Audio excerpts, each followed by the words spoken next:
is there space, or is there a role that those of us who may not be nonviolent, but are there to actually be violent and be militarized in a political way for a stance, and be willing to go to jail and fight back for those who may not want to, or that may not be for them? Because that's what I haven't seen, and I think you need both. I don't classify myself as a nonviolent person personally, but I also understand that like that's, you just can't show up to a protest and you'll be by yourself, right? That also has to be an organized effort if you're gonna show up in that particular way when you're being met with violence, right?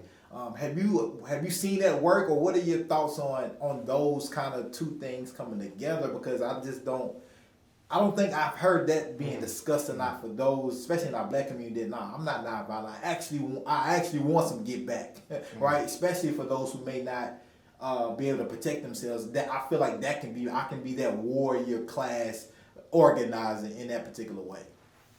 Well, that's a great question, and we had a panel, and I'll give a shout out to Denzel Caldwell. Yeah, shout out to Denzel for being probably the main person in Nashville that I know of. He does in the state of Tennessee, quite frankly. He does Black National Assembly, also Middle Tennessee Black Gun Club as well. Yeah, he's probably been the main person, I think, in Tennessee that has bridged that question and tried to do that.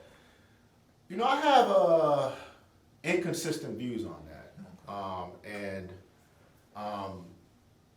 I think if you support nonviolence, you have to adhere to that to the best that you can. And I think if you support nonviolence, you have to give people that, like yourself, who you just described, a chance to see what it might be referred to as defensive nonviolence or civilian protection. That is, strategies that can be used by the most impacted people who are in hostile, extremely violent perspectives. Because if not, then all the research shows, whether you're talking about Robert Williams from Monroe, North Carolina, who picked up a gun, the Panthers, you're gonna show that they will resort to what some scholars like to refer to as, to put quotes around this, defensive violence.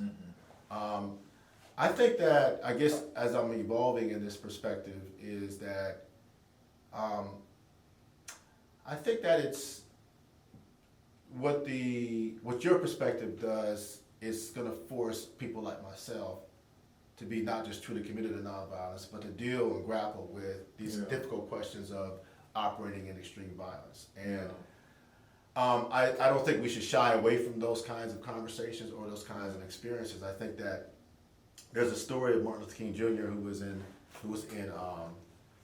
Chicago at the height of the so-called they call it the riot of the mid 1960s, and you have a city even in the 60s, which was Chicago, that might be in the second generation of gangs, second generation gangs, maybe on its way. And the black youth, black men mainly that he's talking to, black young people, they have Molotov cocktails and guns and so forth. And there's a scene in one of the movies where he has to sit there and talk to them for several hours. I think because they're going to go out there and hurt somebody. So I think those levels of engagements need to happen. I think what I would probably argue is that there are as many stories of blacks engaging in defensive violence as there are as many stories of blacks in the most hostile, extreme situations using nonviolence.